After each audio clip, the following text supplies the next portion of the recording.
I'm Judea Murray, and here on a positive note, we highlight the most heartwarming stories from all around our tri-state that move and inspire us. Now, every year, Maria Ferrari Children's Hospital holds its Go the Distance Walk. The event is the hospital's largest fundraiser, and this year, we got to meet one of its brave ambassadors. Cameron is a conqueror. She's dealt with a significant health issue every single day of her 8-year-old life. But doctors say the worst is behind her, thanks to a special gift from her incredibly strong sister. I like to play with my friends, I like to play with my sisters. While 8-year-old Cameron Kellum has interests like most girls, she has endured more than those 3 times her age.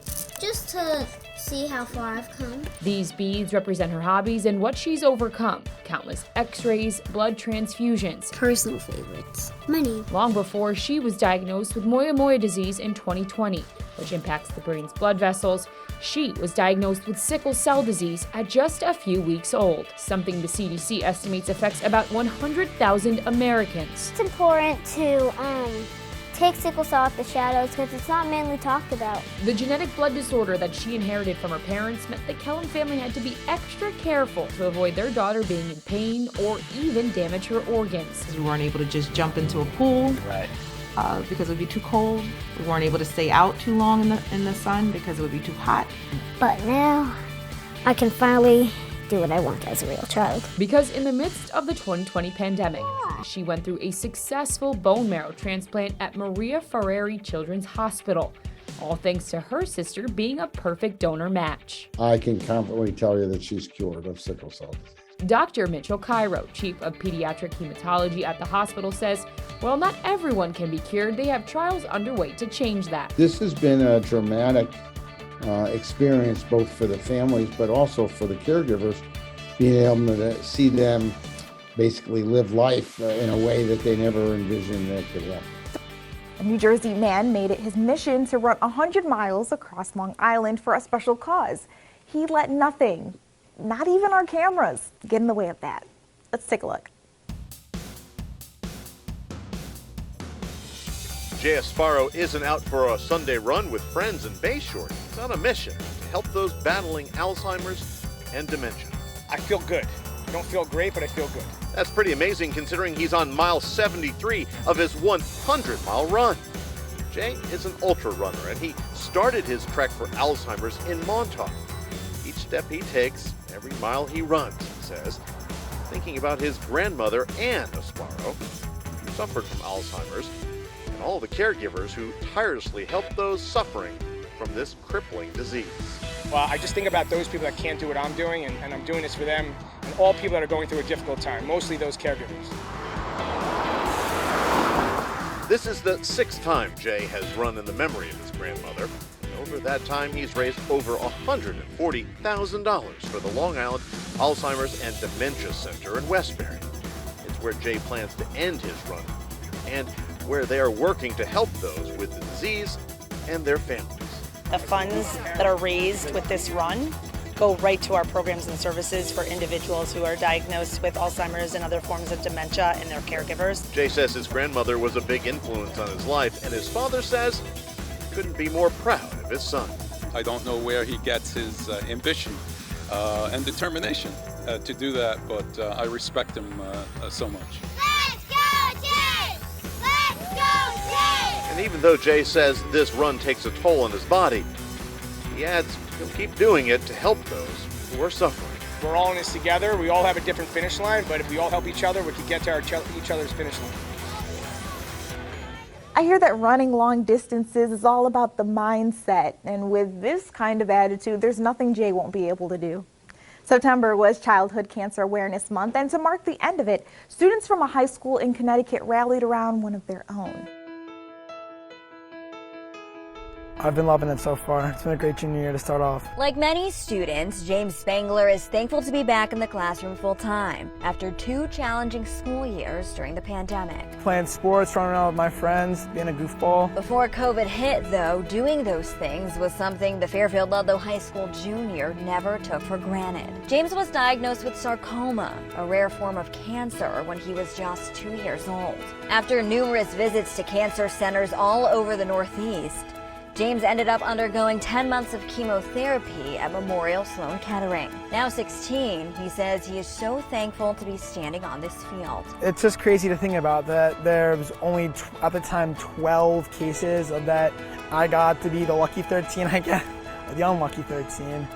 And then to even survive, that's just kind of mind-boggling to me, to be the only survivor. When James went into remission, his parents started the 9th Floor Foundation, the name representing the pediatric floor where James received treatment. They wanted to help other families like theirs with medical expenses. To date, $500,000 has been raised. But James said, why stop there? Last year in COVID, I was thinking to myself, what can I do to help better these kids? So he started the Kids for Kids Going for Gold campaign. All last month, Pediatric Cancer Awareness Month, Ludlow varsity athletes donned gold on their uniforms. We would wear socks, gold socks, and gold pre-wrap in our hair. We wore gold socks, gold arm sleeves, gold leg sleeves.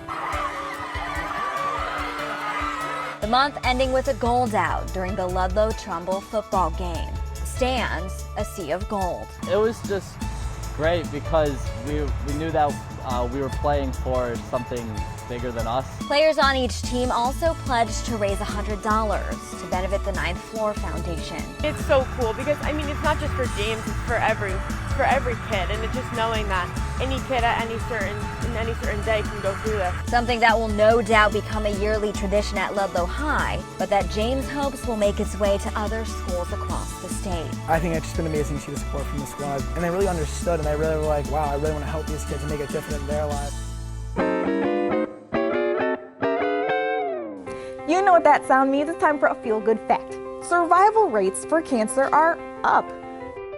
According to the annual report to the nation on the status of cancer, 5-year survival rates for breast, prostate, and thyroid cancers are up 90% or better.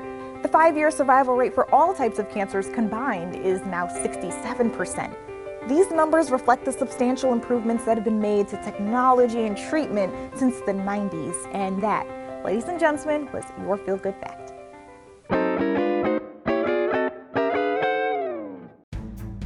Halloween is sneaking up on us, and we heard something spooky is going on the 7th floor of the Penn Wortman houses. The Queen of Halloween herself invited News 12 for a terrifying tour. Enter if you dare. Here's the Queen of Halloween! Meet Elizabeth Figueroa, the woman behind the ghosts and ghouls haunting the 7th floor of the Penn Wortman houses. Happy Halloween, Channel 12! From The Ring, she came out of the wall last year, and this year I have her coming out of the TV. To her favorite horror movies. My Lost Souls, and my favorite is The Shining.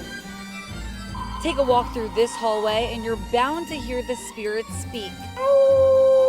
Elizabeth decided to dedicate her haunted hallway this year to us, members of the media. That risk your lives for us, to get the word out to us, to inform us. So this is all for you. It's a little early for trick-or-treating, but hey, we figured we'd give it a shot. Trick or treat! Happy Halloween! Oh, thank you.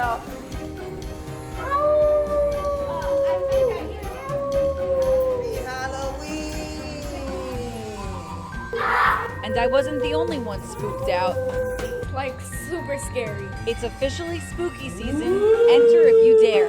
Happy Halloween, Channel 12! We love you! Here on a positive note, we don't do tricks, but this next story sure is a treat.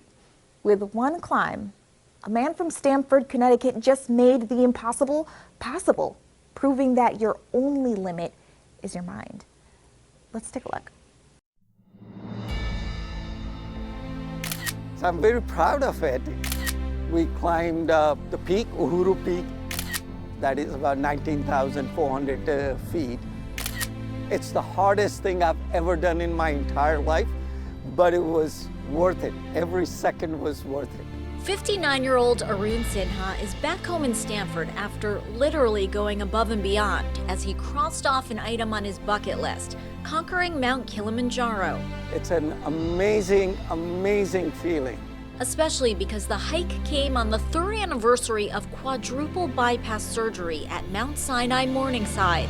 He's a very motivated person, wants to live life to the fullest, and we're delighted that he's been able to do that. Heart surgeon John Puskas and cardiologist Valentin Fuster are Sinha's doctors. Sinha has always been active and seemingly healthy.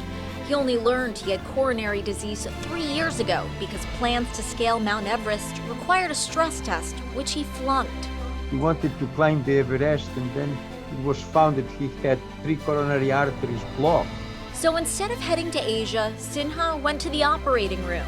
After the surgery, recovery from that, I had trouble walking 100 steps.